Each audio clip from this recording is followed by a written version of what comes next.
Assalamualaikum warahmatullahi wabarakatuh. Selamat bertemu siswa sekalian. Hari ini kita akan melanjutkan materi kita. Kemarin kita sudah membahas tentang kolonialisme, imperialisme, kemudian tentang proses masuknya bangsa-bangsa barat di Indonesia, kemudian tentang masa Daunless, masa Raffles, dan masih ada sisa yang lain sebenarnya, tapi silakan nanti bisa dipelajari secara mandiri untuk materinya. Nah, hari ini kita akan membahas tentang perlawanan rakyat Indonesia terhadap penjajahan bangsa barat. Nah, jadi judul ini masih berhubungan dengan materi kolonialisme dan imperialisme yang sudah kita bahas kemarin. Fenomena kolonialisme imperialisme menimbulkan munculnya perlawanan dari bangsa Indonesia terhadap bangsa-bangsa barat. Nah, jadi perlawanan ini sebagai bentuk reaksi dari penjajahan. Karena yang namanya penjajahan itu adalah kita itu di bawah tekanan dari bangsa barat. Nah, bagaimanakah perlawanan dari rakyat Indonesia? Nanti akan kita sampaikan seperti yang akan kita tunjukkan, ya. Seperti ini. Nah, kita ke SKKD dulu ya. Ini, nah indikatornya ini. Jadi nanti untuk materi ini, anak-anak harus bisa mendeskripsikan berbagai perlawanan rakyat Indonesia terhadap penjajahan bangsa barat sebelum abad 20. Ya, sebelum abad 20, nanti bentuknya adalah sebelum abad 20 itu ada perlawanan apa saja yang dilakukan oleh rakyat Indonesia. Kemudian yang kedua adalah perlawanan rakyat Indonesia terhadap bangsa barat sesudah abad ke-20. Jadi nanti setelah mempelajari materi ini, kalian harus bisa menyebutkan mana contoh perlawanan terhadap bangsa barat sebelum abad 20 dan mana yang setelah abad 20. Kemudian nanti juga bisa mendeskripsikan pengaruh kolonialisme dalam bidang politik, sosial, budaya masyarakat Indonesia. Ya, baik, sekarang kita lanjut saja. Perlawanan terhadap penjajah ya sebelum abad 20 dan sudah abad 20. Nah, sebelumnya kita lihat dulu ini. Jadi, kenapa muncul perlawanan terhadap bangsa barat? Nah, hari ini kemarin kita sudah membahas tentang Portugis, kemudian Belanda dan seterusnya ya.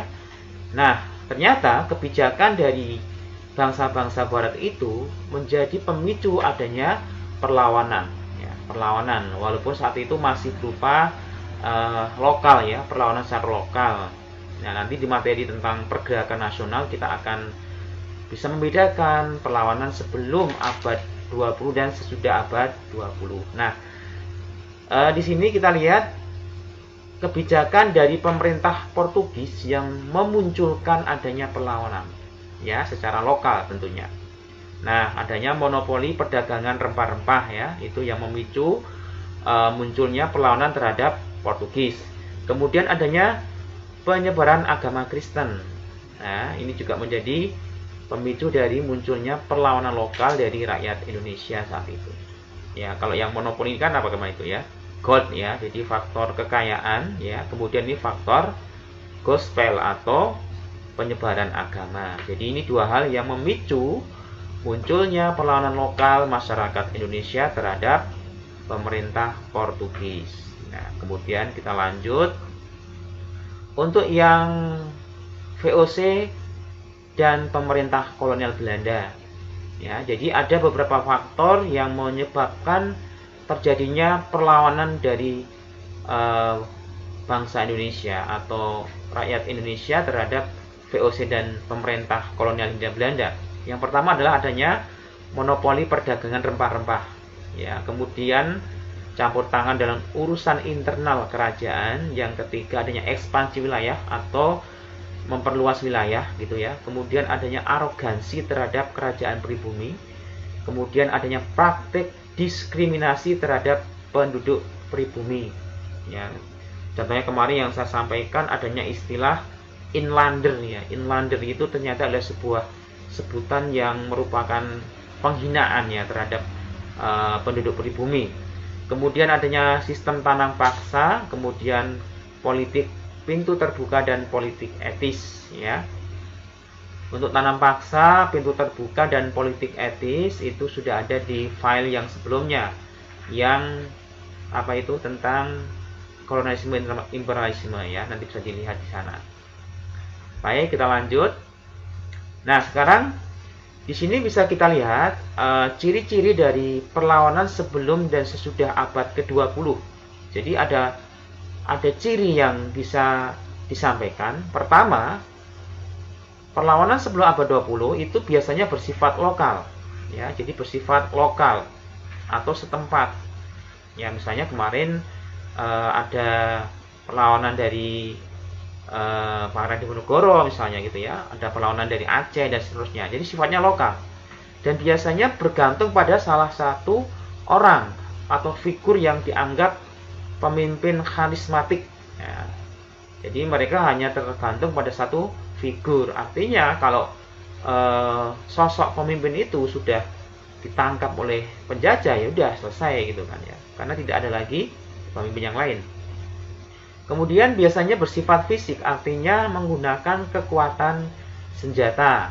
Ya, padahal saat itu kan kekuatan senjata dari bangsa kita kan sangat terbatas ya, tidak seperti penjajah yang lebih lengkap. Kemudian mudah dipecah belah. Ya, jadi ini sebelum abad ke-20. Kemudian sesudah abad 20 biasanya bersifat nasional. Ya, karena itu sudah ada gerakan pergerakan nasional gitu ya. Kemudian tidak bergantung pada satu pemimpin, sifatnya kolektif dan biasanya cirinya berupa organisasi ya. Nanti di materi pergerakan nasional kita akan dibahas ya, kita bahas lebih lengkap ya. Kemudian perlawanan tidak hanya bersifat lokal ya, tapi sudah nasional ya, sehingga tidak mudah dipecah belah. Ini adalah ciri perlawanan sebelum dan sesudah abad ke-20. Nah, nanti kita lihat di sini perlawanan sebelum dan sesudah itu ya. Ini yang contoh perlawanan sebelum abad ke-20 ya. Ada perlawanan Ternate, Aceh, Mataram, Banten, Makassar, Raden Mas Said, Trunojoyo dan Suropati ya. Untung Suropati ya, yang nanti akan bisa kalian lihat di file yang sudah saya share ya di kelas e-learning, nanti bisa dilihat ya. Nah, berikut ini adalah perlawanan setelah abad ke-20. Nanti ada perlawanan Maluku ya, kemudian perang Padri, perang Diponegoro, kemudian perang Banjar, perang Jagaraga dan perang Aceh ya. Nanti untuk keterangan lebih lanjut bisa kalian lihat di file yang sudah saya bagikan. Nah, berikutnya kita akan melihat apa sih pengaruh-pengaruh dari kolonialisme ya, baik dari Portugis, Belanda dan sebagainya. Untuk Portugis, pengaruhnya di bidang agama itu yang jelas adalah masuknya agama Kristen dan Katolik ya. Biasanya di kawasan Indonesia Timur itu agama Kristen dan Katolik itu sangat berkembang dengan pesat, karena saat itu kan kita tahu ya, di Maluku kan masuk pengaruh dari Portugis maupun Spanyol ya.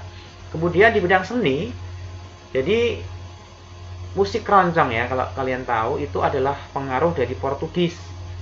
Kalau dalam bahasa Portugis ini morisco ya, morisco itu adalah musik asli dari Portugis yang kemudian membawa pengaruh di bidang kesenian di Indonesia ya. Kemudian di bidang bahasa banyak sekali kosakata bahasa Portugis yang diserap dalam bahasa Indonesia. Misalnya adalah biola ya. Biola itu dari kata viola dalam bahasa Portugis, kemudian pesiar ya, pesiar ya. Kita kapal pesiar gitu ya. Itu dari bahasa Portugis pasiar ya. Dan masih banyak lagi bahasa-bahasa Portugis yang sekarang diserap dalam bahasa Indonesia. Kemudian pengaruh Belanda ya di Indonesia itu banyak sekali ya. Misalnya di bidang sosial budaya. Nah, yang tadi sudah saya singgung tentang mental inlander ya, atau pribumi. Jadi pada masa Belanda itu istilah inlander itu digambarkan orang-orang kita itu orang-orang yang rendah diri, ya, rendah diri, tidak berbudaya dan sebagainya, ya, inlander. Kemudian munculnya lembaga-lembaga pendidikan modern, ya, sekolah-sekolah, ya. Kemudian munculnya bahasa-bahasa Belanda yang diserap dalam bahasa Indonesia, misalnya organisasi, yaitu dalam bahasa Belandanya organisasi. Jadi huruf G itu kalau kakek-kakek kita yang pernah mengalami zaman Belanda, pasti mereka bisa mengucapkan organisasi tapi dengan lafal organisasi. Itu pengaruh dari Belanda, itu contohnya ya, salah satunya. Kemudian munculnya gaya hidup feodal, ya, budaya feodal, ya, budaya bangsawanan gitu ya. Kemudian masuknya agama Kristen Protestan. Kemudian di bidang ekonomi adanya sistem sewa tanah, ekonomi uang, dan sistem kerja kontrak, ya.